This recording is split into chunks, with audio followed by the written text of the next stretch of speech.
Okay, picture this. A murder in the Louvre, a trail of cryptic symbols, and a secret that's been hidden for 2,000 years. Today, we're peeling back the layers of a thriller that absolutely took the world by storm, and it all starts with one single best-selling book.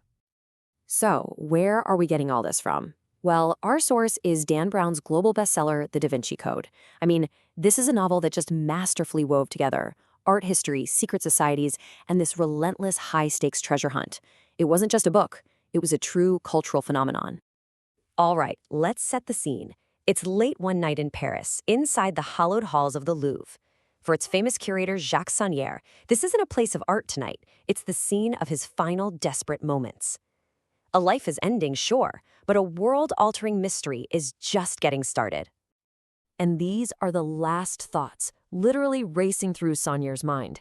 See, he's not just fearing his own death, he is terrified that when he dies, a secret that's been protected for centuries dies with him. The attack itself is just brutal. The killer, this hulking albino man, leaves Saunière to die slowly, thinking he's gotten what he wants, the location of a priceless artifact. But Saunière, he uses his last 15 minutes of life not to name his killer, but to create a puzzle with his own body. It's a desperate, last-ditch effort to pass the torch.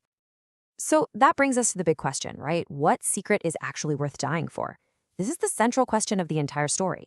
And it's a question that's about to pull two completely unsuspecting people into a dangerous world they never even knew existed. A world where knowledge is the ultimate power. Yep, this question is about to drag our key players onto a chessboard, where the rules are ancient and the stakes are, well, impossibly high. First up, we've got Robert Langdon. He's a Harvard professor of symbology, and he just happens to be in Paris to give a lecture. He gets woken up in the middle of the night by the French police, and they don't just want his help with the symbols at the crime scene. They've already decided he's their #1 suspect. And then there's Sophie Neveu. She's a brilliant cryptologist for the French police, but way more importantly, she's Jacques Saunière's granddaughter. She gets to the scene and immediately knows that the bizarre message her grandfather left behind, it's for her. And she also knows Langdon is in some very, very serious danger. This is the message Sophie secretly gets to Langdon. Can you imagine the tension? He's in a locked museum, surrounded by police who are about to arrest him, and a woman he's never met is telling him his life depends on trusting her, right now. There's no easy way out of this. Now, the hunter in all this is a man named Silas, and he is something else.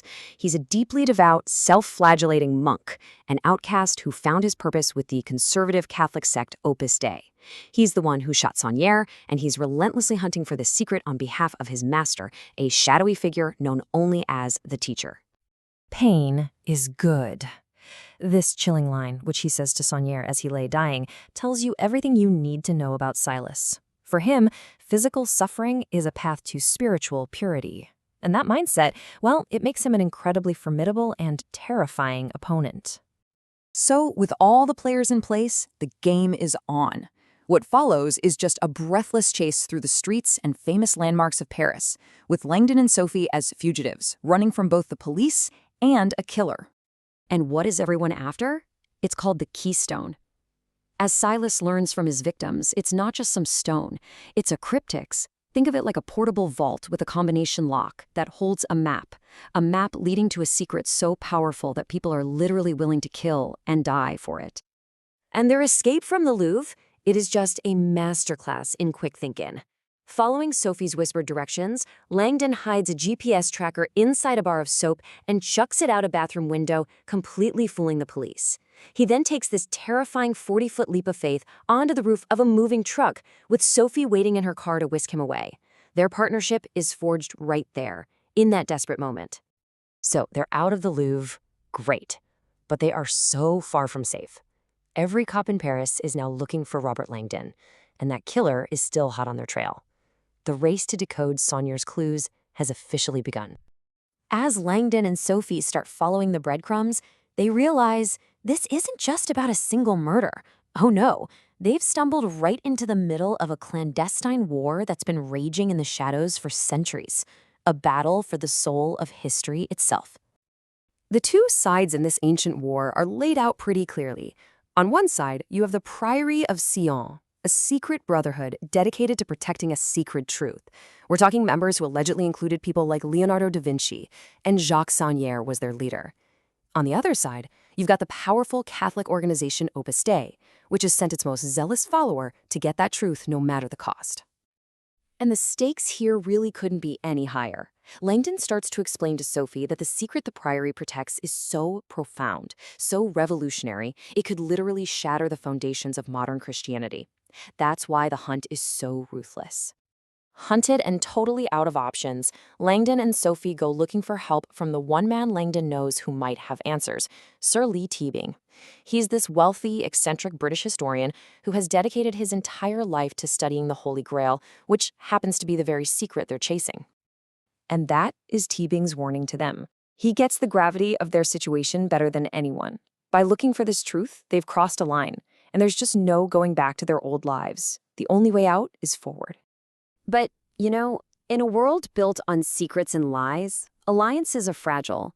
Just when our heroes think they finally found a safe harbor, the story hits us with its most shocking twist. The deception here is just staggering. The kindly historian, their mentor, Sir Leigh Teabing, he turns out to be the very villain they've been running from. He is the teacher, the mastermind who's been playing both Opus Dei and our heroes all along in his own fanatical quest to find and expose the Grail secret to the entire world. So with Teabing's betrayal, everything is thrown into complete chaos. He captures them, but the final secret is still locked away inside that cryptex. Langdon and Sophie are now prisoners of the one man they thought was their savior. And this brings us to the ultimate question, one that Teabing himself posed earlier. This whole journey has been a test, right? A test of worthiness, of intellect, of character. With the bad guy revealed but the prize still locked away, we're left to wonder, who will finally solve the puzzle and prove themselves worthy of one of history's greatest secrets?